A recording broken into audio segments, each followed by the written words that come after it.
Jamaican jerk pork is always going to be a crowd's favorite, and I feel like it's not talked about enough. I grabbed this half picnic roast in the store, so let me show you how I made it. Picnic roast is going to be the best because it have the skin and everything just like home. Wash it down thoroughly with vinegar and lemon, and me leave it soaking in the vinegar and lemon for about maybe an hour, to be honest with you. If you see the gunk will come out. But anyway, me cut them big, as you can see, in a 3, and then me hit it with some of our very own, very necessary island spiced oil. If you don't have that oil, I'll leave the link below. Click the orange basket to get yours. Do not skip the step of adding some baking soda and some cornstarch. Don't skip that step. I'm pretty sure they don't add it in Jamaica, but even in Jamaica, sometimes you get some jerk pork, it's dry and trashy. There is nothing dry or trashy about the finished product of this. And then me go in with some of our very own, very necessary peach jerk season. Again, in the orange basket, you're gonna find yours. It's summertime, it's grilling time. Or as a true yardie, I should say it's jerk time. Rub that in thoroughly and always take some time to admire how the jerk seasoning rub sit on that pork. Then make it with a little Creole, because that is the main of salt. Another thing, our jerk seasoning and our island spiced oil, they're not salty. They're the perfect seasoning if you're watching your blood pressure and your blood sugar. All you have to do is keep the Creole seasoning,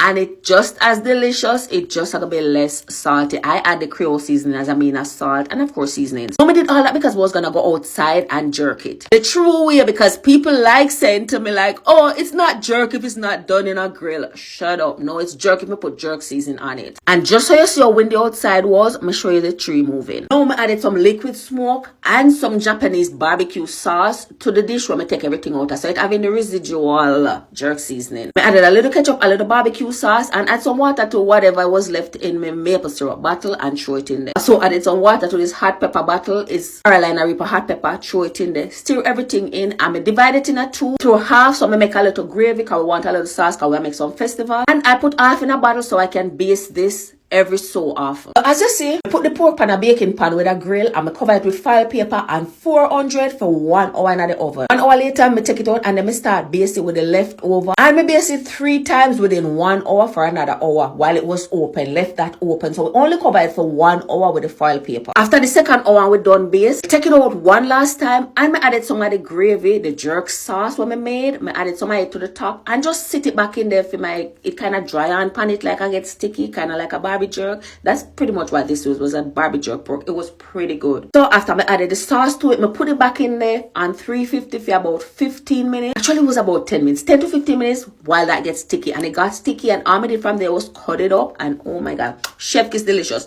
I top it with a little of the sauce. You don't have to. It honestly don't need any sauce. Serve it up with a side of cabbage and bok chow and saltfish and some fried saltfish festival. And oh my god, I don't know how many times I go say, oh my god, you see me I show you the skin, and me I show you the meat, and you see how juicy and tender it is. Listen to me, it's summertime and outside with it because it's hot. It's not windy like it was here. Take your pork outside and make this.